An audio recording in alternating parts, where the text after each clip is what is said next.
I think the most important thing that we could do right now is to listen to women. We've been talking for fucking centuries. I think it's time for us to shut up and listen.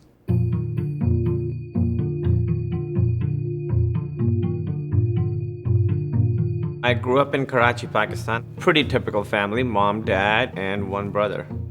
So I watched a lot of Indian movies as a kid, Bollywood movies, but also a lot of Hollywood movies, a lot of them. I really loved Ghostbusters. I was like, that's a pretty good job if you can get it, saving New York from ghosts.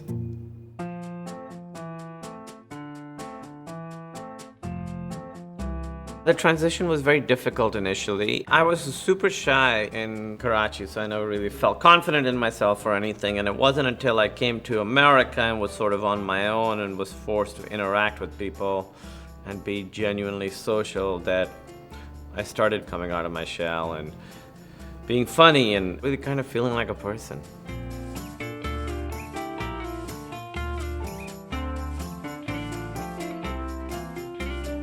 I mean, the hardest part of doing stand-up is going up on stage. It's so scary in the beginning.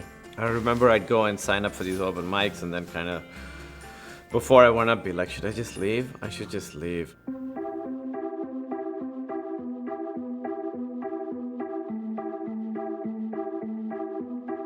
You know, when I was like younger, I had this list of like, the perfect woman will have these qualities. And then you grow up and you realize like that stuff doesn't matter. What matters is the real connection and all of that. And then with Emily, got the real connection, but also all that stuff that was on shallow teenage Kumail's list. She has that too, so really kind of perfect.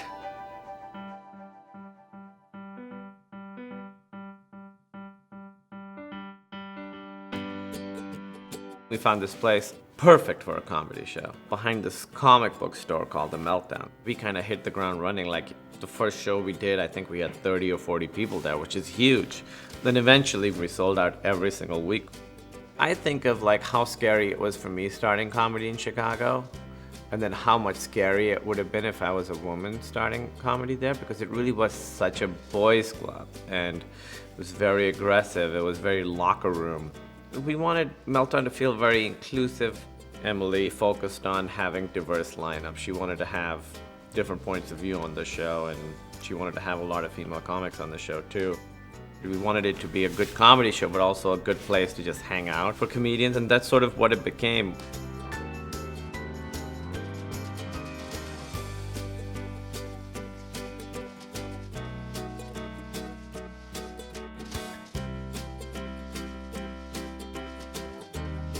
At no point did it feel like, here's the big break, because it went from doing stand-up with these people to then writing for a show, then to being on a small show in a small part, then having a small part on a slightly bigger show.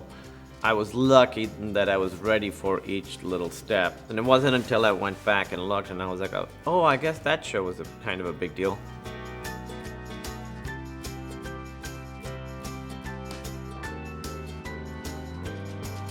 The movie is called The Big Sick, and it's based on the real-life experience that Emily and I had when we were first dating. And she got really sick and went into a coma for 8 days. Hi, I'm looking for Emily Gardner. She's checked in. We need to put her in a medically induced coma. Coma. It's sort of a love story about these two characters meeting, but it's centered on that chunk of time at the hospital. And it's a comedy.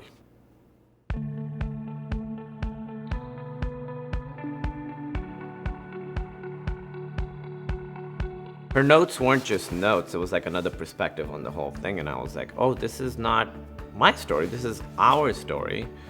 I think it would be a very incomplete story if Emily wasn't writing this movie. Her perspective as a woman completely changed the movie.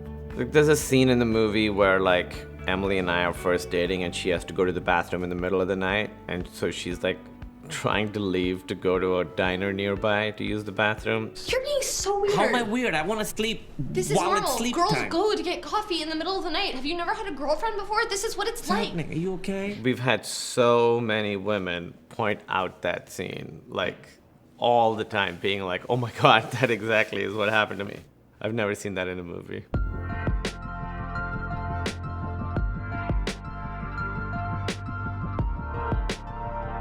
Even though rom-coms are generally seen as targeted towards females, most of them are still from the guy's perspective. It's a bunch of dudes trying to guess what a woman would do. Well, then get a few women writers in there. Here's the big thing.